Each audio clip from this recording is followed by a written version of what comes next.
Hi everyone, it's Kelly from Ecuador. Today's video blog, I'm going to talk about the police riots that occurred in Ecuador on September 30th. I arrived at school that day on Thursday, and all the students were standing outside. They were on their cell phones. I walk over to my friend. She's like, "Did you hear what happened?" And I heard the police had kidnapped the president. They were rioting. The roads were shut down, people being robbed. I heard the craziest rumors. The university wouldn't let international students leave. We all had to stay at the university. I stayed there for about 3 or 4 hours, and then I received a ride home from the director of my program, like all the students did. We were able to get rides mostly to our houses.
After 10 hours, I was watching TV and I could smell tear gas slightly outside my house. And so it's about a 15-minute drive from where the main protest was happening, but I know that there were other protests happening around the city.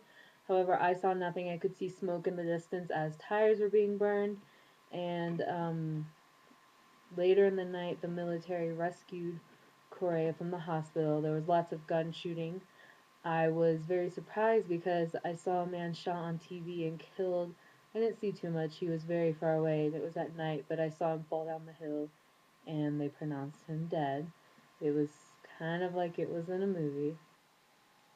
Later, Correa gave a speech at the presidential palace as he was brought back by the military by helicopter, and he blamed the entire thing on Gutierrez.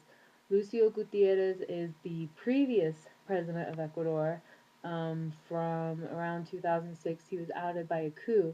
Correa blames the entire thing on him, saying that he organized it and he wanted to usurp the president. However, Gutierrez was in Brazil, so I do not really know. And my opinion is it was strange. The protests were a little bit too organized. Both of the airports were closed within minutes of each other.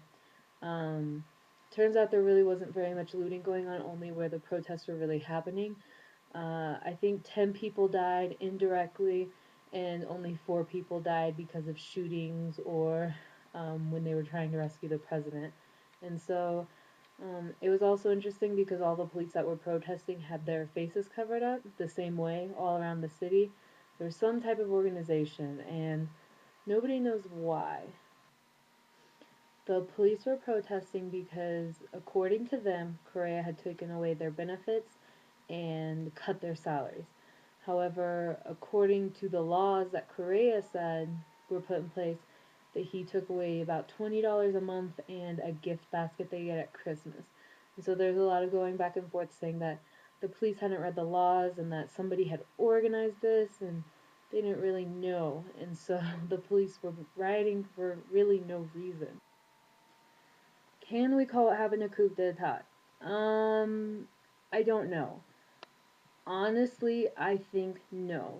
There was no opposition demanding the president be put out of power, trying to kill him. There was never anything like that. The president was never in any danger, I would say. And also, the military was behind him at all times. It was only a small portion of police who were rioting. So, I don't know. And honestly, I don't know what happened. And Most people don't. It's been said that we never will know what happened, but this happens a lot in Ecuador. They've had, I think, 10 presidents in the past 13 years, and so they're used to this. The Ecuadorians did not panic during this time. They went home and didn't have school for a couple days. Not a big deal. It happens.